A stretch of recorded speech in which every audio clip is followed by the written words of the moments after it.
Hello, listeners. Welcome to another episode of the Listen and Learn English podcast.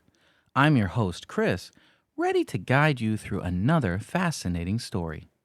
Today, we'll be meeting some adorable and interesting creatures, alpacas. These friendly animals have captured hearts all over the world, and there's so much to learn about them. So, whether you're an animal lover or just curious, this episode is sure to be a treat. Let's jump right into the wonderful world of alpacas. Before we get to know our fluffy friends, let's go over some key vocabulary from our story. The first word is domesticated. Domesticated animals are those that have been tamed and kept by humans.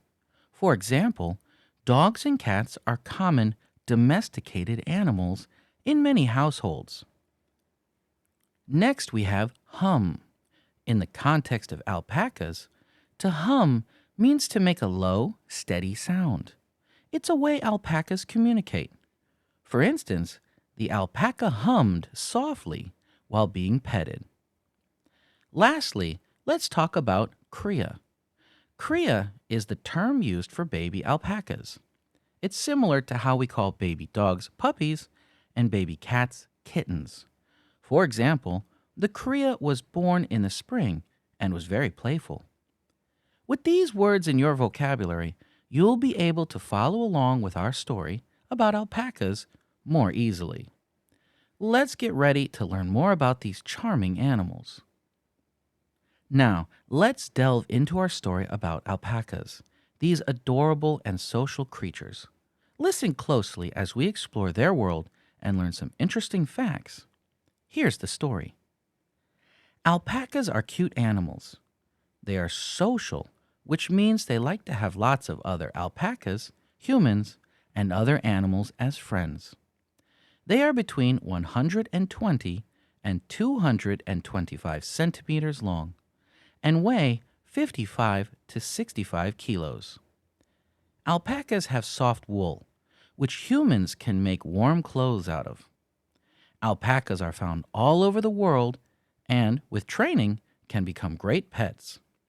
They like to hum, but will shriek when danger is present.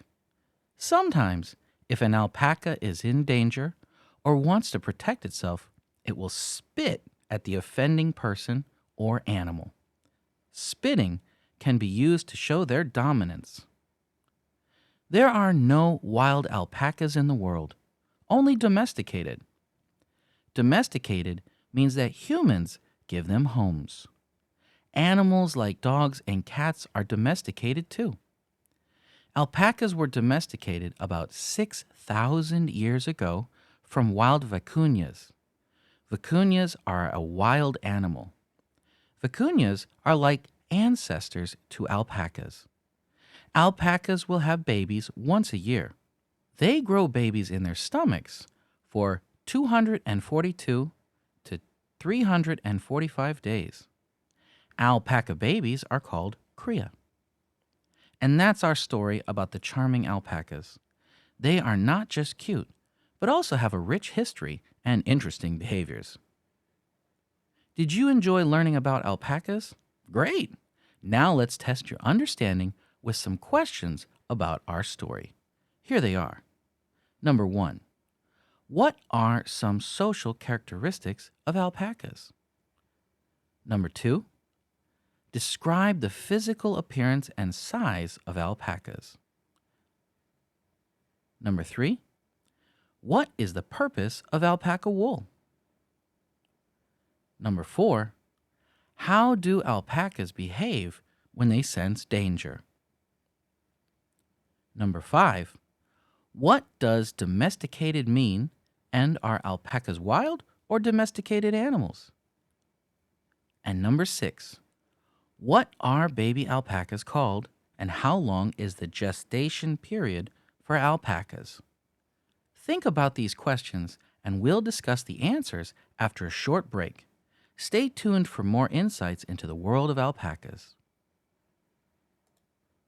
Welcome back, listeners. It's time to go over the answers to our alpaca-themed comprehension questions. Let's see how much you've learned about these fascinating animals. Question number 1 was, what are some social characteristics of alpacas? Well, alpacas are social animals, meaning they enjoy the company of other alpacas, humans, and different animals. They like to have friends around them. Question number 2 was, describe the physical appearance and size of alpacas. Well, alpacas are between 120 to 225 centimeters long and weigh about 55 to 65 kilos. They have soft wool, which can be used to make warm clothes. Question number 3 was, what is the purpose of alpaca wool? The soft wool of alpacas is used by humans to make warm clothing, thanks to its insulating properties. Question number 4 was, how do alpacas behave when they sense danger? Well, when alpacas sense danger or need to protect themselves, they might shriek or spit at the perceived threat. Spitting is also a way for them to show dominance. It's kind of funny, though. Question number 5 was, what does domesticated mean, and are alpacas wild or domesticated animals? Domesticated means being tamed and kept by humans. Alpacas are domesticated animals. There are no wild alpacas in the world. Question number 6 was, what are baby alpacas called, and how long is the gestation period for alpacas? Well, that might have been a new word, but you'll get it from the answer. Baby alpacas are called cria, and the gestation period for alpacas ranges from 242 to 345 days. So the gestation period is how long the baby is inside the mother. Now that we've covered the answers, let's move on to a grammar point from our story. In today's story about alpacas, we encountered a good example of the comparative and superlative forms in English. These forms are used to compare things or people. For example, when we say alpacas are cuter than many other animals, we use the comparative form cuter to compare alpacas to other animals. The structure for forming the comparative is usually by adding er to adjectives, for example, taller or smaller, or using more before adjectives for longer words, such as more beautiful. For superlatives, we use est. For example, cutest and smallest, or we add most before words such as most beautiful. Understanding how to use comparative and superlative forms is crucial for making comparisons and describing things in English more effectively. That concludes today's episode of the Listen and Learn English podcast. We've journeyed through the interesting world of alpacas, learning about their social nature, physical characteristics, and the important role they play in human lives as domesticated animals. We explored new vocabulary like domesticated, hum, and cria, and we delved into the use of comparative and superlative forms in grammar. I hope this episode has not only expanded your English vocabulary, but also provided a delightful insight into the world of these charming creatures. Alpacas remind us of the diverse and fascinating animal kingdom that we share our planet with. Thank you for joining me, Chris, on this educational adventure. Keep practicing the words and grammar we've covered today, and join us again for another exciting episode of the Listen and Learn English podcast. Until next time, keep curious, keep learning, and remember that you're awesome.